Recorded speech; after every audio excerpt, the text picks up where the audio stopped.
Shalom, shalom. Here we are at the kitchen table with another story. This one is about the first argument that Floyd and I had.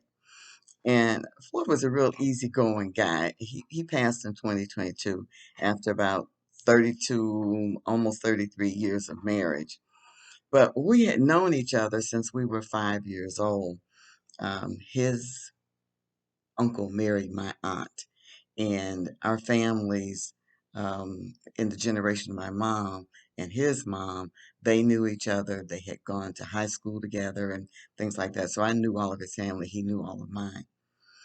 And but before we got married, and if Floyd and I didn't get married until we were both 39 or 40, something like that. Okay, and we were only about 2.5 weeks apart in terms of um, age. And before we had married, I had never seen him angry at me or anyone else. He might have got a little bit aggravated at somebody, but nothing more than that was ever witnessed by me. And Floyd had such a wonderful character that my mom and dad would take his side before they even heard what I had to say. Okay, so we lived on the west side of Detroit in a four-family flat.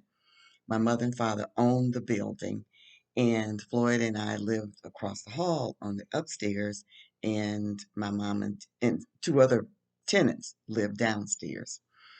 And about 2 months into our marriage, early one morning, Floyd and I were having an argument, and I said something in a domineering tone. Okay.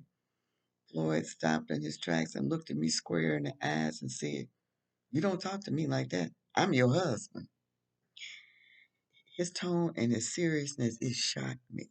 It shocked me so bad. I started to cry. Okay, now, 40-year-old woman, I mean, boo-hoo crying, wailing crying. Now, I am a bit dramatic, okay, so you have to factor that in. So I ran out of the flat into my mom and dad's apartment, which was across the hall. Now, I'm going to stop this for 1 second. That was a dumb and very immature thing to do. And I'm saying it here so you want to hold that thought while I'm reading this story and wonder if I ever learned never to do that again. I learned. Okay. Now, my mom and dad was still in bed. And I go over there. And my mom said, "Well, what's wrong with you?" I said, "Floyd and I had a fight." My dad said, "Did he hit you?" No. Dad said, "Okay, just wait a minute. Let me go to the to the bathroom.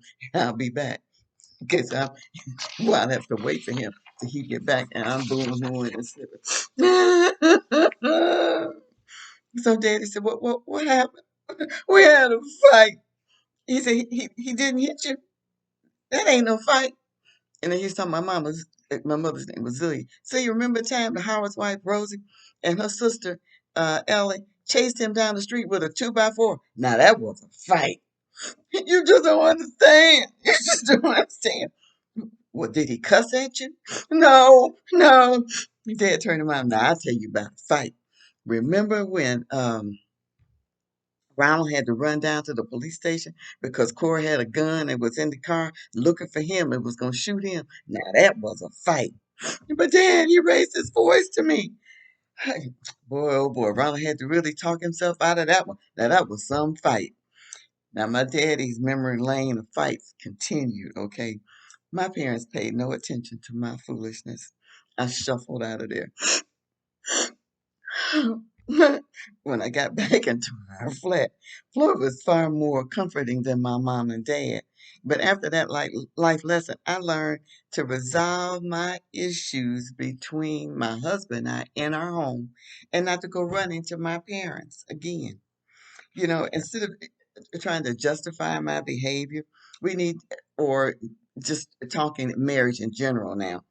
Instead of trying to justify our behavior, we need to discover how to properly react to disagreements, no matter how intense they may be or who's at fault. Each time you work out a disagreement in a healthy way, you're better equipped to deal with the next one. Conflict, handled properly, can fine tune a relationship. And I found a quote by Doug Larson. Some marriages might survive if the partners realize that sometimes the better comes after the worse. And scripture does say in Proverbs 27:17, it's iron sharpens iron, so one man sharpens another. Thank you so much for listening. Shabbat. Well, it's almost here on this day. It is almost Shabbat. So, listen, remember to like and share and subscribe if you haven't. Shalom, shalom.